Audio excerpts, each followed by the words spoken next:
Bonjour, résidents, résidentes du marché. Désolée pour ce petit délai. On va faire tourner le point de presse, si on peut dire ça comme ça, un peu plus longtemps. J'étais prise sur une petite urgence, mais je suis maintenant toute consacrée à vous. En fait, c'est un bref point de presse qui vous attend aujourd'hui.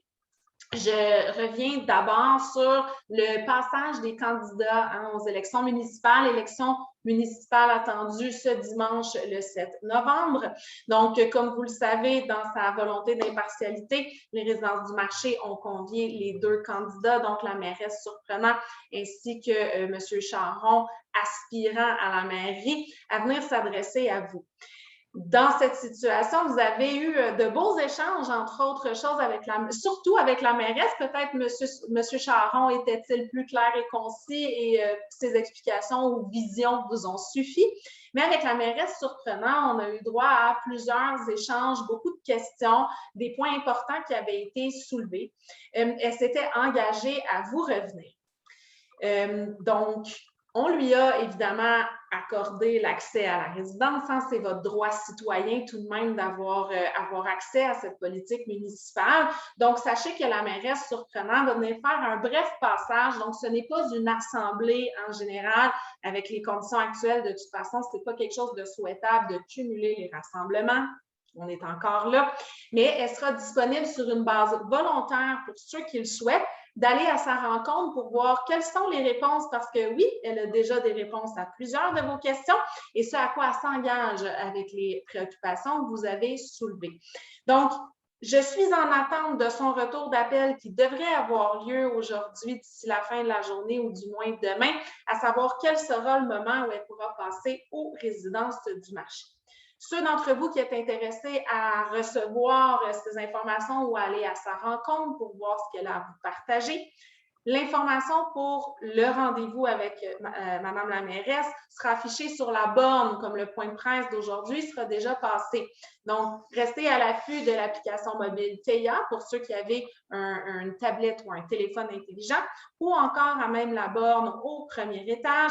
Il y aura une alerte qui annoncera la venue de Madame la mairesse au grand salon pour venir porter la carte de visite, qui est aussi, évidemment, votre droit citoyen, et une lettre de M. Normand Toupin qui a choisi de ne pas se représenter cette année comme conseiller municipal, d'où la présence de Mme Boisvert aux côtés de la mairesse Surprenant lors de son passage. Donc, voici, annonce faite. Je vous reviens avec date et heure dès que ce sera possible de le faire.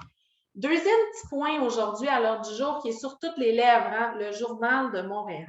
Donc, qu'est-ce qui se passe avec le Journal de Montréal? Normalement, vous aviez un camelot qui passait aux portes. Pour plusieurs raisons, actuellement, ce n'est pas possible pour lui de passer aux portes.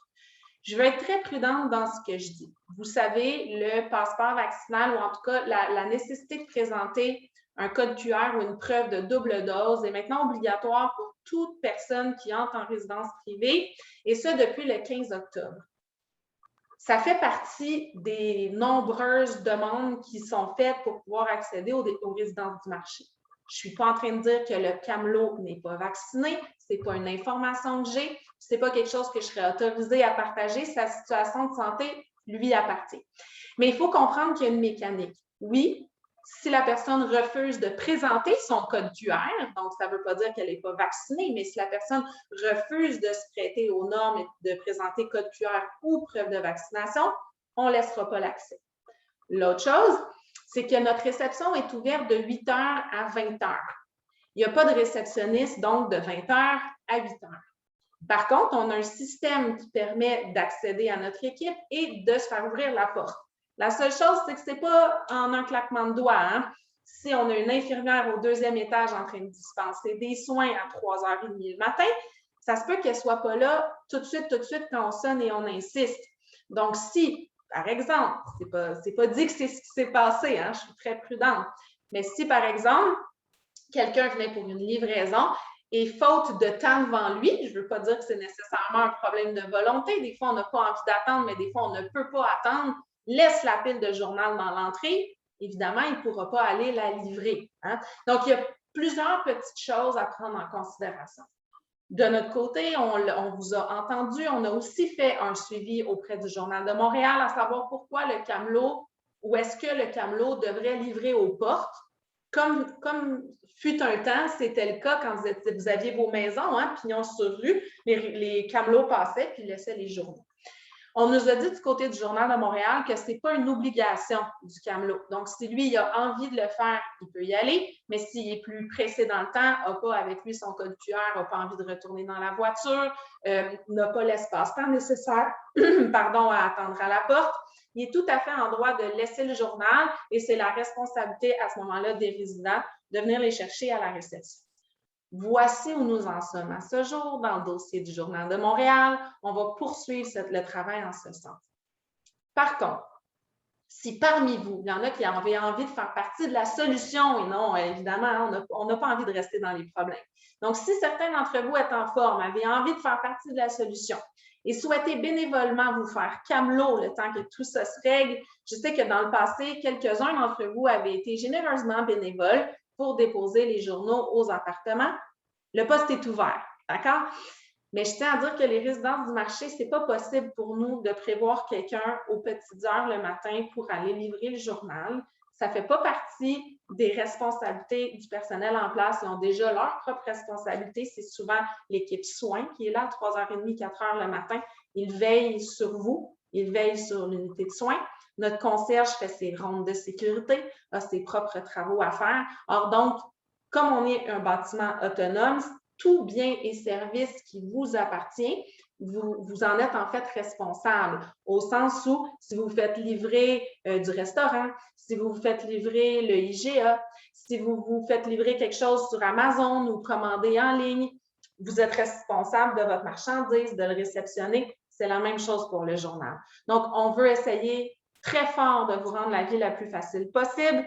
Effectivement, l'arrivée des nouvelles mesures imposant une double confirmation là, de doses reçues ainsi que pièces d'identité ne fait pas l'unanimité. Il fallait s'y attendre. On va rapidement, tout va rentrer dans l'ordre. Comme chaque fois qu'il y a des nouvelles annonces, ils ne nous font pas toujours plaisir sur le coup, mais généralement, il y a une petite tempête puis on réussit à trouver des solutions. Donc, en attendant, collaborons. Serrons-nous les coudes, puis je suis certaine qu'on va trouver une façon de bien fonctionner avec cette saga du Journal de Montréal. Je termine en fait sur tout un autre registre. Merci. Merci à vous. Hier, il y avait des nouvelles activités. Vous avez été nombreux à répondre présent au mini-golf. C'est un coup d'essai. Hein? On regardait un peu comment ça fonctionne. Est-ce que vous aimez ça, le matériel? Mais restez au rendez-vous. Maintenez cette belle habitude. Je sais que les filles travaillent fort à vous concocter des circuits, créer des équipes. J'en dis pas plus. Je pense qu'on va bien s'amuser. Même chose pour la guerre des clans. Parce qu'il y a eu des rires, on apprend à se découvrir.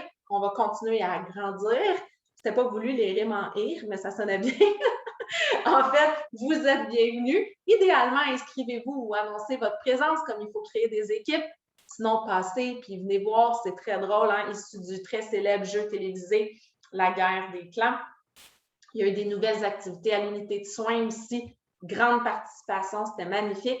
Donc, je vous dis, on garde le rythme, on va à la découverte des nouvelles possibilités. Puis, n'oubliez pas, vendredi, karaoké. Je sais qu'il y en avait des vendus et des mordus de karaoké disponibles pour vous avec Kimi en après-midi. Donc, encore une fois, une nouveauté. Regardez l'infolette, elles sont identifiées, nouveauté en orange. On n'est pas parfait, on le sait, on s'améliore. Quelques petites erreurs parfois hein, quand on est à manipuler la programmation, accueillir des nouveaux membres d'équipe, se réorganiser. Je pense que somme toute, si les fous rires sont au rendez-vous puis qu'on s'ajuste, c'est l'intention qui compte. Puis sachez-le, elle est excellente du côté de l'équipe des résidences du marché quand vient le temps de vous faire sourire. Puis, hier, je l'ai vu, je pense que ça a fonctionné. Je vous dis bonne journée. On se dit à la semaine prochaine. À bientôt.